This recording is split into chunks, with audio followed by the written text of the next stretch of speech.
우주세기 79년 지온 공국 북아메리카 방면군 캘리포니아 기지 모빌슈츠 개발부 MSM-08 조고크 개발계열 MIP가 개발해 현재 실전 운용 중인 모빌슈츠 지고크는 기존 수륙량용 모빌슈츠 고크에 비해 육상 기동 능력을 우선한 설계를 가지고 있어 현재 각 야전 부대의 파일럿들에게 선호되고 있으며 수집된 운용 데이터 상으로도 좋은 성과를 보여주고 있습니다. 또 우리 캘리포니아 기지는 남미에 위치한 지구 연방의 잡으로 기지 공략을 앞두고 있으며 이에 따라 우리 개발부는 습격 작전에 맞춘 수륙량용 모빌슈츠들을 개발 중에 있습니다. 이 개발 계획의 일환으로 우리는 지상전에 초점을 맞춘 지고크의 특장점을 더욱 강화한 신규 모빌슈츠 조고크를 신규 개발하였습니다. 조고크는 지구 연방의 잡으로 기지 공략 작전에 맞춰 최소한의 항행 능력을 가지면서도 상륙 이후 작전에 특화해 백팩을 지상용 로켓 엔진으로 교체하였으며 작전 시 기도 비닉을 위해 빛과 열을 내는 화기와 빈병기를 최대한 배제하고 비계식으로 작동되는 근중거리 병기를 채택하였습니다.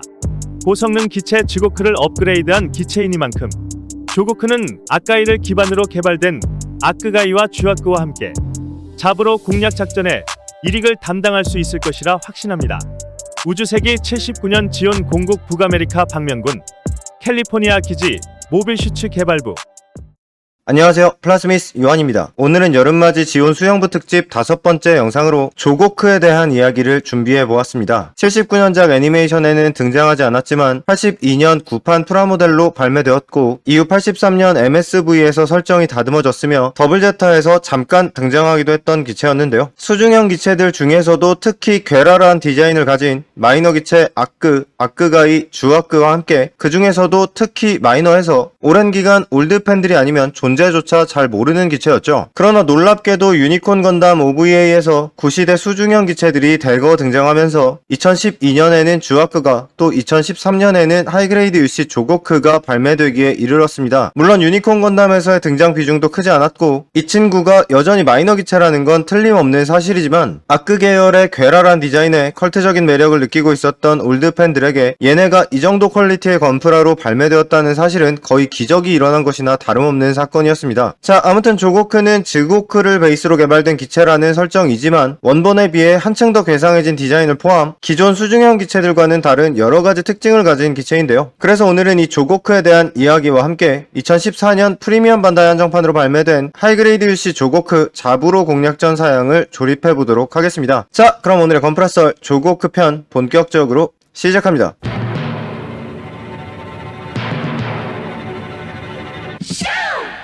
최초로 개발된 자쿠 마린타입 등 1년 전쟁 초창기에 나온 지온의 수중형 기체들은 두 가지 특징을 가지고 있습니다. 첫째는 실전에서 생길 수 있는 여러가지 변수를 고려하기보다는 수중 항행 능력에 초점을 맞춰 개발되었다는 것입니다. 잠수함이나 배를 가지고 있지 않았던 지온의 입장에서 수중형 모빌슈츠에게 장거리 자막 능력이 필요하다고 생각하는 게 자연스러웠겠죠. 또 둘째는 지상에 제대로 된 개발 거점을 가지기 전에 개발을 시작했기 때문에 우주에서 개발되었다는 것입니다. 지온계 개발자들은 수중형 기체 개발을 해본 적이 없었을 터였고 게다가 진짜 바다에서 시험 운행을 해보기도 쉽지 않은 환경이었으니 전장의 여러 상황을 고려한 기체를 만드는 것은 어려운 일이었을 겁니다. 그러나 지구 강화 작전 이후 빠른 속도로 지구를 점령해 들어간 지온은 지구 연방의 여러 거점을 점거하고 잠수함 등의 해상 병기를 입수, 또 북미 여기저기에 퍼져 있던 연방의 생산시설을 획득하게 되면서 지상에서 모빌슈츠를 개발 또 생산하는 것도 가능해졌죠. 그리고 첫 번째 양산형 수륙량용 모빌슈츠 고크의 생산과 함께 수륙량용 기체가 실전 환경에서 맞닥뜨리게 되는 문제들이 하나씩 드러나게 되었고 지온은 조금 더 다각적으로 설계된 기체들을 만들 수 있게 되었습니다. 자, 지고크 영상에서 말씀드렸던 것처럼 이 타이밍에 개발된 MIP의 지고크는 수중 기동보다 상륙 이후 활동에 더 초점을 맞춘 기체였습니다. 애니메이션의 잡으로 공략 작전 부분을 보면 자망으로 잡으로에 접근한 고크와는 다르게 지고크는 가우공모를 타고 근처까지 간 다음 바다로 강화해서 잡으로에 침입하는 걸 볼 수 있죠. 있죠. 그러니까 쉽게 말해 지고크는 병력으로 따지면 해병대와 같이 상륙작전을 수행하는 데 최적화된 기체였다는 것입니다. 자, 그리고 이 지고크는 자체적인 수중 항행 능력을 갖추고 있으면서도 걸출한 지상기동 능력을 통해 실전에서 매우 좋은 퍼포먼스를 보여주며 지상전에 초점을 맞춘 설계사상의 실전성을 입증하게 되었죠. 이 시점 지온은 캘리포니아 해안에 위치한 연방 최대의 해군 시설을 점령하고 있었는데요. 참고로 보통 캘리포니아 기지라고 하면 단순히 기지 하나를 말하는 것이 아니고 캘리포니아 연안에 위치한 20여 개의 해군 시설, 그리고 해군, 공군, 또 우주군의 개발 시설이 밀집되어 있던 매우 거대한 군사 지역을 이릅니다. 그리고 여기를 점령하게 된 지온은 지구연방이 가지고 있던 해상용 장비를 획득했을 뿐 아니라 대규모의 개발 시설까지 얻게 된 것이었죠. 그리고 지온은 여기에서 지금까지 만든 기체들의 실전 데이터를 적용한 새로운 기체들을 만들게 되었습니다. 그중 하나가 바로 지고크를 베이스로 개발된 조고크죠. 이 조고크는 지고크의 특징을 더욱 극단적으로 만든 기체로 해상 기동에 필요한 기능들은 필수적인 부분만 남기고 걷어내버리고 그 대신 지상전에 필요한 기능들을 추가한 기체입니다. 남미 아마존강 유역에 있는 지구연방의 본거지 잡으로 공략작전에 사용하기 위해 개발된 기체이기 때문이죠. 그래서 백팩에 하이드로 제트 엔진을 달고 있던 지고크와는 달리 조고크의 백팩은 로켓 엔진으로 수중에서 사용하는 용도가 아니라 지상에서 점프 용도로 사용하게 됩니다. 백팩 양 옆에 프로펠런트 탱크까지 달아놓은 걸 보면 지상 기동성은 꽤 좋았을 것 같네요. 아무튼 그래서 수중항행 시에는 오로지 발바닥에 달려있는 추진기를 사용하게 되는데요. 그렇기 때문에 조고크는 수중에서 어느 정도의 기동이 가능하긴 하지만 사실상 수영 좀 할 수 있는 지상용 기체라고 할 수 있죠. 그래도 나름대로 물속에서 저항을 줄이기 위해 머리를 다는 대신 몸통에 모노아이를 장착해 놓았는데요. 이 커버 부분의 크기가 커서 피턴 위험도 클 것 같아 보이는데 나름대로 내구성에 신경을 쓴 강화 유리를 사용했다고 하네요. 또 다른 수중형 기체들과 비교해 보았을 때 조고크가 가진 또 하나의 특징은 메가 입자포 등의 빔 계열 화기를 전혀 사용하지 않는다는 점입니다. 일반적으로 수중형 기체들은 순행식 냉각기를 채택하는 것으로 제너레이터의 용량을 확보하고 이를 이용해 고출력 메가 입자포를 사용하는 경우가 많은데 조고크는 이것과 완전 반대로 빈병기를 아예 빼버린 건데요. 일단 설정상으로는 잡으로 잠입 시에 빛과 열 방출을 최소화해서 감지될 가능성을 낮추기 위한 설계였다고 합니다. 아무튼 그래서 조고크는 빈병기 대신 다른 모빌 슈츠에서는 보기 힘든 특이한 무기들을 장비하고 있죠. 일단 머리 위쪽에는 10개의 부메랑 커터가 장착되어 있습니다. 부메랑 커터는 화약을 사용하는 것이 아닌 기계적인 방식으로 고속으로 발射되는 중거리 무기인데요. 이것 또한 사격 시에 방출되는 빛과 열, 그리고 소리를 줄이기 위해 채택된 설계겠죠. 또 이걸 손에 쥐고 수리검처럼 사용할 수 있다고도 하는데 솔직히 모양만 봐서는 이게 뭐 얼마나 효과적인 무기였을지는 좀 의문이죠. 실제로 유니콘 건담에 등장한 조고크가 부메랑 커터를 발사하는 장면에서는 카프레 장갑에 꽂히기는 했지만 결정적인 데미지를 주지 못했습니다. 자, 그리고 또 일반적으로 아이언 네일로 되어 있는 수중형 기체들의 손 부분과 다르게 조고크는 사람 손처럼 생긴 매니퓰레이터를 달고 있습니다. 근데 이제 손가락이 한 개 부족하죠. 아무튼 이 부분과 함께 팔 안에 내장된 확장기구를 이용해 고속으로 주먹을 뻗는 암펀치라는 공격 방식을 사용할 수 있는데요. 지고크의 찌르기 공격의 주먹질 버전이라고 할 수 있겠는데 아이언 네일은 기본적으로 수중에서 총보다 작살이 유용하다는 사실을 토대로 만들어 놓은 것이었으니 지상전 특화 기체에 손을 달아놓은 건 뭐 그럴만도 하죠. 또 지고크의 아이언 네일이 적기체에 껴서 빠지지 않는 문제 때문에 네일을 아예 제거한 기체를 만들었다는 설정도 있었으니 아마 이 펀치를 개발한 이후에 아이언 네일이 가진 공격 후 끼임 문제도 있었을 거라는 생각이 드네요. 아무튼 암펀치 또한 기계적인 방식으로 주먹을 뻗는 공격인데 설정상으로 봤을 때는 적 모빌 슈츠의 장갑을 대부분 파괴할 수 있는 성능을 가지고 있었다고 합니다. 그런데 이 조고크는 1년 전쟁 당시 실전에 투입된 기록이 딱히 없고 유니콘 건담에서도 암펀치를 사용하는 장면이 나오지 않아서 실제로 성능이 어땠는지 확인이 불가능한데요. 근데 캘리포니아 기지의 개발자들은 어째 지들이 만든 기체의 성능을 과장하는 경향이 있어서 誰が言うのだ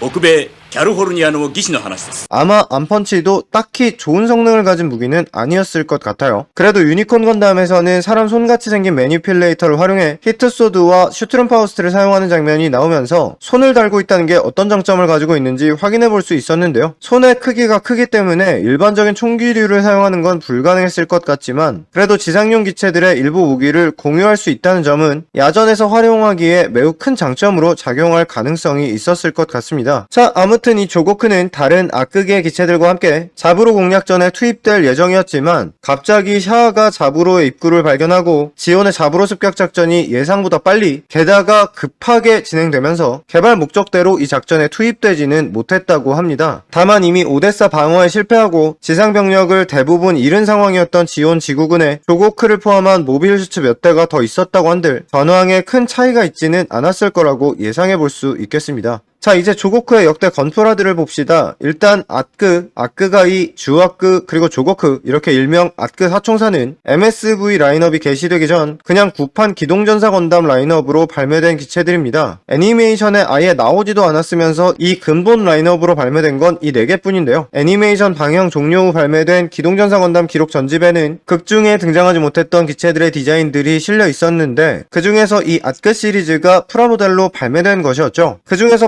144분의 1 조고크는 아크 시리즈의 마지막일 뿐만 아니라 동스케일 구판 제품 중 가장 마지막으로 발매된 제품입니다. 주황색인 이미지 컬러와는 다르게 완전 새빨간색으로 사출되었는데요. 144분의 1 스케일의 마지막 제품인 것 치고는 딱히 뭐 좋은 품질로 나온 제품은 아니었습니다. 디자인이 독특해서 그런지 일단 전체적인 가동성이 영 별로였죠. 또 팔 내부에 늘어나는 부품을 수납하는 방식으로 암펀치를 재현해줬는데 이게 들어간 상태로 고정이 안 된다는 문제가 있었고 또 설정과는 달리 손가락 5개가 다 달려있는 손부품은 펀치를 치기에는 뭔가 어정쩡한 모양으로 조형이 되어 있었습니다. 또 머리에 달린 부메랑 커터는 절반만 조형된 걸 그냥 머리에 붙이는 방식이라서 기믹으로 활용할 수도 없었죠. 자, 그리고 구판 100분의 1 조고크는 144분의 1과 같은 82년 11월에 발매되었는데요. 큰 스케일답게 144분의 1과 비교하면 아주 약간 나은 가동성을 가지고 있었고 나름대로 색분할도 잘 넣어준 제품이었습니다. 특히 모노아이의 검은 부분을 색분할해주는 경우는 구판 제품에서는 거의 볼 수 없는 것이었죠. 또 여기에는 제대로 주먹을 쥐고 있는 손을 넣어주기도 했는데 다만 암펀치가 흘러내린다는 점과 부메랑 커터를 접착제로 붙이게 되어 있다는 단점은 144분의 1과 똑같았기 때문에 이것도 딱히 큰 장점이 느껴지는 제품은 아니었습니다. 자, 그리고 이 마이너한 친구는 약 30년간 신제품이 나오지 않았는데 유니콘 건담 OVA에 깜짝 등장하게 되면서 2012년 주아크가 하이그레이드 UC로 발매되었고 다음해인 2013년 조고크 또한 하이그레이드 UC로 발매되었습니다. 긴 기다림이 필요했던 만큼 아주 좋은 품질을 가진 제품으로 나와졌는데요. 일단 색분할은 뭐 거의 완벽합니다. 팔뚝의 흰띠 부분은 스티커를 사용하긴 했지만 다리의 흰 부분은 부품 분할을 해주는 성의 있는 설계를 보여주고 있고 회색 부분들도 투톤으로 분할을 해줬죠. 또 유니콘 건담 버전으로 리파인된 프로포션은 이 괴랄한 기체가 심지어 멋이 있어 보이기까지 하는 괄목할 만한 개선을 보여주었고 클리어 부품 너머로 보이는 디테일한 내부 조형과 자유로운 모노아이 가동 또 세밀하게 조형된 부메랑 커터는 10개가 전부 탈착이 되며 암펀치의 경우는 수납식이 아닌 부품 교체식으로 재현되어 있었습니다. 또 유니콘 건담 OV에서 사용한 슈트룸 파우스트와 히트소드도 들어있었는데요. 슈트룸 파우스트 쪽은 뭐 아무 문제가 없었지만 히트소드의 칼날 부분은 무색 클리어와 짙은 회색 두 가지 중 하나를 선택하게 되어 있어서 발열하는 히트소드를 재현하려면 도색을 해야 한다는 단점이 있었습니다. 뭐 근데 요정도 단점이 있긴 해도 일단 이 마이너한 친구가 이렇게 좋은 퀄리티로 아무튼 발매가 되긴 했다는 사실은 낭만에 취한 올드 팬들이 팬티를 갈아입기 충분한 것이었죠. 자, 그리고 다음 해인 2014년 프리미엄 반다이 한정판으로 하이그레이드 UC 조고크의 자부로 공략전 사양이 발매되었습니다. 색분할이 달라지고 전용 테트론실이 추가된 제품이었는데요. 아까 말씀드렸다시피 얘는 자부로 공략전에 투입된 적이 없는 기체지만 MSV에 실려 있었던 자부로 사양 디자인을 토대로 발매된 제품이 되겠습니다. 아마존강 유역의 밀림에서 위장을 하기 위해 고른 것 같은 색감과 MSV 특유의 붉은 마킹이 특징적이고요. 조형은 원본과 똑같기 때문에 이거 역시 아주 좋은 제품이었습니다. 다만 히트소드의 사출색 문제가 해결되지는 않았고 단지 테트론실 하나 더 넣어주면서 가격은 200엔으로 올렸다는 게 단점이라면 단점이었다고 할 수 있겠습니다. 자, 아무튼 저는 작년에 재판이 풀렸을 때 이걸 구입해 놨었는데요. 이제 요 한정판 제품을 조립해 보도록 합시다. 자, 일단 박스 아트는 한정판다운 원턴 컬러로 나왔고요. 앞쪽엔 차렷 자세로 뒤쪽엔 암펀치를 치는 조고크의 모습이 찍혀 있습니다. 정면 사진에서 한쪽 암펀치를 뽑고 있는데 조고크는 예나 지금이나 오른쪽 손을 뽑고 있는 게 국룰인가 봅니다. 자, 이번에는 런너를 봅시다. 전반적으로 부품들이 디테일하게 분할되어 있는 편인데요. 상체 부분은 중앙에 모노아이 가동부를 포함해 다른 색의 부품이 들어올 구멍들이 뚫려 있고 팔다리의 부품들도 각 부품의 설정색에 따라 각기 다른 런너에 들어가 있습니다. 일반판과 색 구성이 다르기 때문에 원래는 하나였던 일부 런너들이 따로 사출되어 있죠. 회색 부품에서는 역시 가슴의 내부 디테일 디테일이 눈에 띄는데요. 매우 훌륭한 수준으로 조형이 되어 있습니다. 그리고 상체에 사용되는 투명한 부품들이 꽤 많은 편인데 여기에 히트소드에 사용되는 날 부품도 들어있습니다. 이 부분은 검은 부품도 들어있기 때문에 둘 중에 선택할 수 있기는 한데 기왕이면 주황색 클리어 부품을 넣어줬다면 더 좋았을 것 같네요. 그리고 모노아이의 일부 색 분할을 커버하는 스티커가 들어있고 MSV스러운 붉은 라인이 포함된 테트론 실이 포함되어 있습니다. 참고로 이건 전부 사용되지는 않고 꽤 많은 스티커가 정크로 남게 됩니다. 추가로 디테일한 데칼링 컨셉과 모노아이 주변 디테일에 맞춰서 저는 모노아이의 디테일을 올려보기로 했는데요. 원래 들어있던 밋밋한 스티커 대신 반다이 커스터마이즈 메테리얼 3D 렌즈를 붙여보도록 하겠습니다. 자, 이제 몸통부터 조립된 부품들을 봅시다. 일단 훌륭하게 색 분할이 되어 있다는 걸 볼 수 있는데요. 붉은색 마킹 스티커들이 은은하게 디테일을 살려주고 있습니다. 모노아이 부분은 커버의 위쪽을 살짝 누르면 열리도록 되어 있고요. 내부 디테일이 아주 좋고 모노아이 가동도 아주 잘 됩니다. 그리고 디테일업에 사용한 커스텀 스티커가 사이즈가 딱 맞아서 아주 좋네요. 자, 그리고 등 부분의 조형 퀄리티도 매우 좋은데요. 다만 백팩에서 엉덩이로 연결된 동력선 부품이 연질이 아니라서 허리 가동에 방해가 된다는 건 좀 단점이네요. 또 세밀하게 조형된 부메랑 커터는 머리 위쪽에 끼워줄 수 있는데 생각보다 고정성이 좋습니다. 그리고 이 10개를 모두 끼워주면 우리가 알고 있는 풍성한 조고크의 모습을 확인해 볼 수 있습니다. 자, 다음으로 팔입니다. 구조상 팔꿈치의 가동성이 좋지 않은데 이걸 벨로우즈 림 부분의 가동으로 커버하는 구조라서 전반적으로 가동성이 나쁘다는 느낌은 또 아닙니다. 또 큼직하게 나온 손 부품의 조형은 나름대로 괜찮은 편이고 주먹진 손과 무기 잡는 손을 따로 넣어준 건 좋은데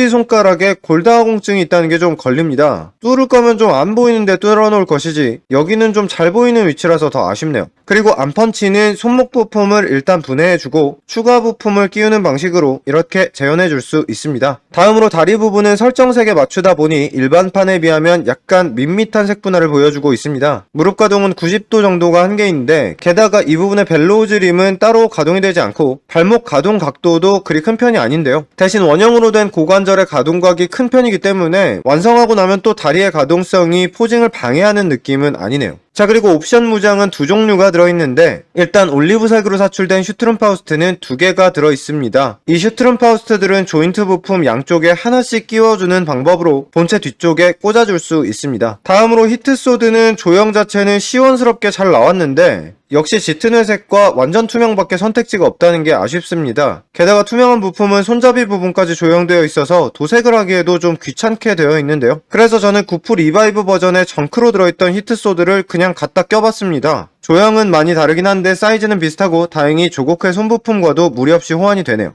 자, 이렇게 프리미엄 반다이 한정판 하이그레이드 UC 조고크 자부로 공략전 사양이 완성되었습니다. 원본의 괴랄한 느낌이 남아있긴 하지만 세련된 리파인을 통해 한층 멋이 있어진 느낌인데요. 디자인 자체가 호불호가 갈릴 수밖에 없는 데다가 딱히 인기가 있는 기체도 아니기 때문에 대중적으로 선호도가 높은 제품은 아무래도 아닐 것 같지만 반면 독특한 디자인으로 나름의 매력을 가졌고 여러모로 꽤 괜찮은 퀄리티를 보여주고 있기 때문에 한번 구입해보실 만한 건프라라고 생각합니다. 또 스티커를 제외한 전체적인 구성은 일반판도 이거랑 뭐 별 차이 없기 때문에 이거 말고 그냥 주황색 일반판을 구입하시는 것도 좋은 방법일 것 같네요. 또 조고크는 MG가 발매되어 있지 않은데 원본인 지고크와는 생각보다 호환될 만한 부품이 많지 않아서 기존 부품을 재활용한 신제품이 나오는 것도 쉽지는 않을 것 같습니다. 네, 그러니까 뭐 안 나올 것 같다는 얘기죠. 자, 그럼 여기까지 저는 플라스미스 요한이었습니다. 구독해주시고 또 봐요.